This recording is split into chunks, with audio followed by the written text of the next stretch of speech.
Good morning, everybody. It's Saturday morning and had a lovely night here last night. The bed was so comfortable. I'm going to find out what make it is and get one for myself. Not quite as big, but I'm going to get one. It was so comfortable. And then for the first time in ages, because I normally have showers every day, I filled the bath and I used Fengel cream and just lay among the bubbles. It was delightful. So we're going out shortly, in about half an hour. But I just wanted to say this, that briefly I want to upload a video later if I can. It depends how the day goes and what the Wi-Fi is like here, because it's sporadic, and how tired I am really.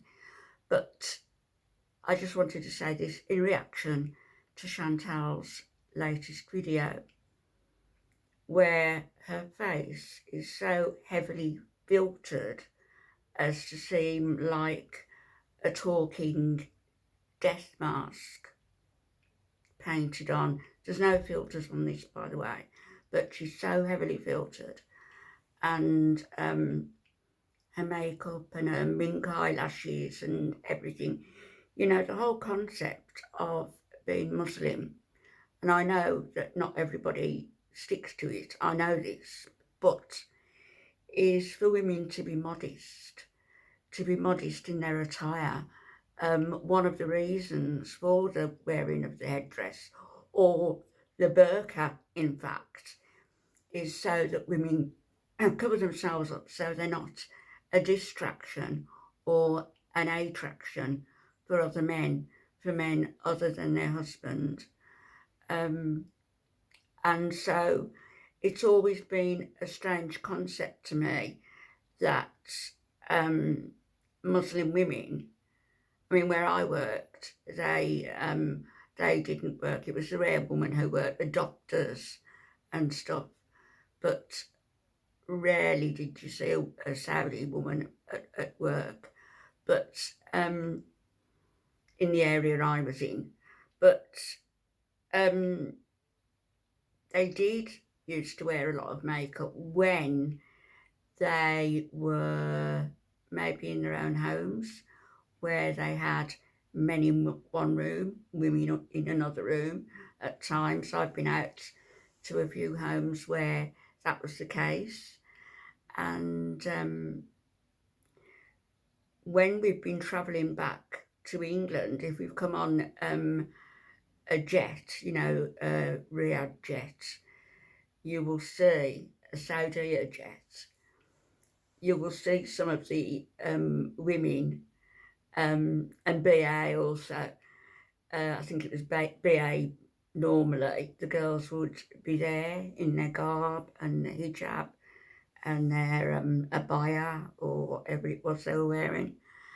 And as soon as we got out of Saudi airspace, some of them would nip into the lavatory and change into, you know, a miniskirt or jeans and a top, and become very westernised sort of within minutes.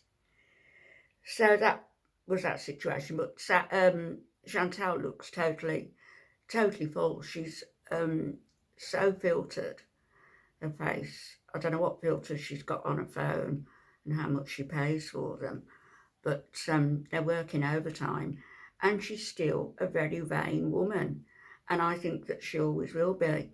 The mess that we used to see in a room at the back anyway has been tidied up.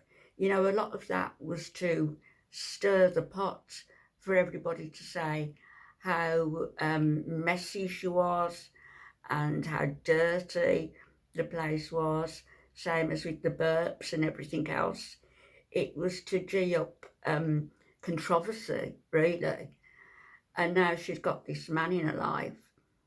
She wants to go the other way. Now, having said that, I don't know whether the current situation with that man is true, whether it's another actor come into the mix to add some interest, because that wouldn't surprise me, or whether it's somebody who's catfishing her, because he can pretend he's somebody and be somebody very different. So I don't know.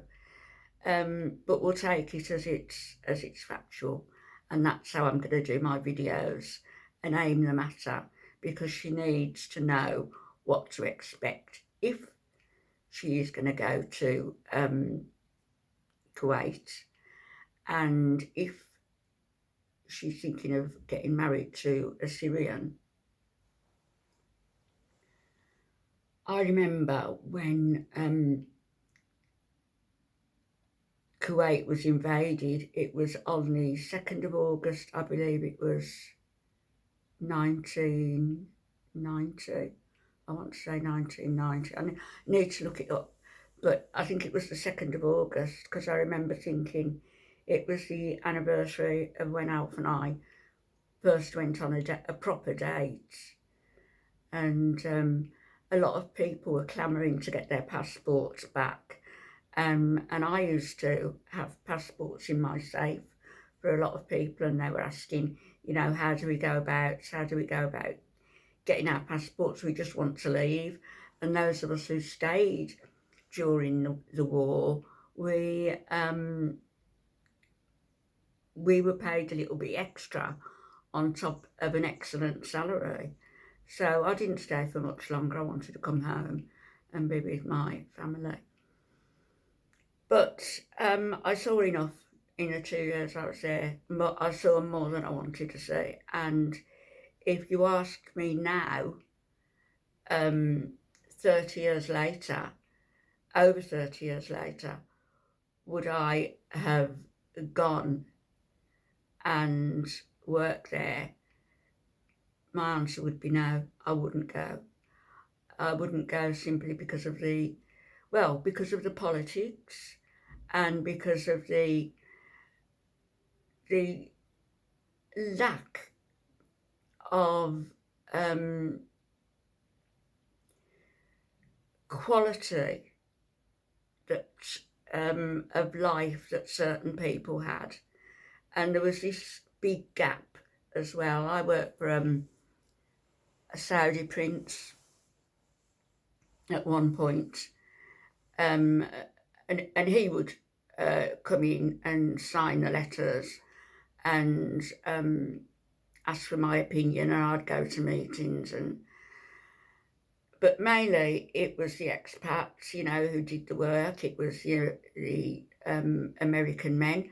There was, funnily enough, there were some Canadians working there as well, Canadian men, and their wives were allowed to come in and work part-time in lower, routine jobs. But as I say, I saw more than I really wanted to see, heard more than I wanted to hear, and I didn't put myself out there to do that. It was just in your face all the time. There's no reverence for life. I saw death there. And when I first went out, I was in a room in like an apartment block, an apartment in an apartment block. And there was somebody one morning, and there was knocks on the door. And there was a knock on my door, and I peeked out through the keyhole. I couldn't see anybody. And I, ridiculous as I was at the time, I opened the door. And by that time, the fellow had moved. It was a Saudi personage. We got his thobe on and everything. And he'd gone down and he was knocking on another door. And I said, "What are you doing knocking on the door?" It was an all-female complex. We were all separated. We ate separately from the men, even the Western men. We lived in separate blocks from the men, separate pools from the men. But I said, "What are you doing?" And he said, "I'm looking for my sister."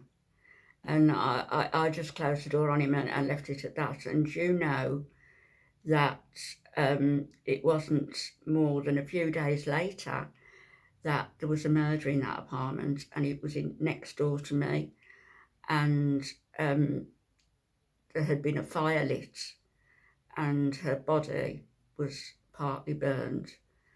They did find the culprit. I'm not sure if I even knew what happened to him. I can't remember at that point. It was, and I moved shortly afterwards to a more secure place where there were guards on the gate, and it wasn't a big apartment block on the complex. But there was very little reverence for life there.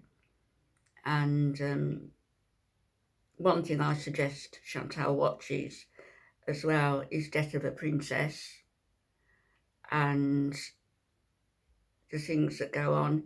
These aren't things that happened then. These are things that happened when I was there. These are things, some of them that I saw. These are things that I was invited as a Westerner to go along and see Saudi justice firsthand. And these are the things that are going on today. And you need, if you're serious about what you're doing, and I don't know whether you are, but you need to be aware of what you're walking into. You've suddenly changed, if it's true, from being an obnoxious, dirty, filthy, burping mess and the mess of your room to being and loud and shouty, to being this very mild-mannered person with a low BMI voice who is, peace and love to everybody. And it doesn't really gel with me, Chantal. Nobody changes overnight like that. Nobody. Unless you've been touched by a miracle. And no man is a miracle. This is man you don't know, you've never met, and you're changing your whole life. And as for not beads anymore, for not, you only said last night that it would still carry on, and now you're saying it's not going to carry on. Stop chopping and changing what you're saying within minutes, hours of when you've said it. You've got a lot of people, a lot of members who have paid you good money over the past year or two, and now they are, like we, poor plebs who don't pay anything, are reduced to not even being able to comment under any videos. You're going to lose a lot of subscribers, and you're going to lose what's most important to you also, which is money. Money and men are what drive you. And if you're changing your lifestyle, neither of those two things should be really of much import. But we'll see. And hopefully I'll be back later. And you need to hear a couple of the things I've got to say, if it's true that you're going. Be back later, everybody. Have a great day, night, whatever. Bye-bye.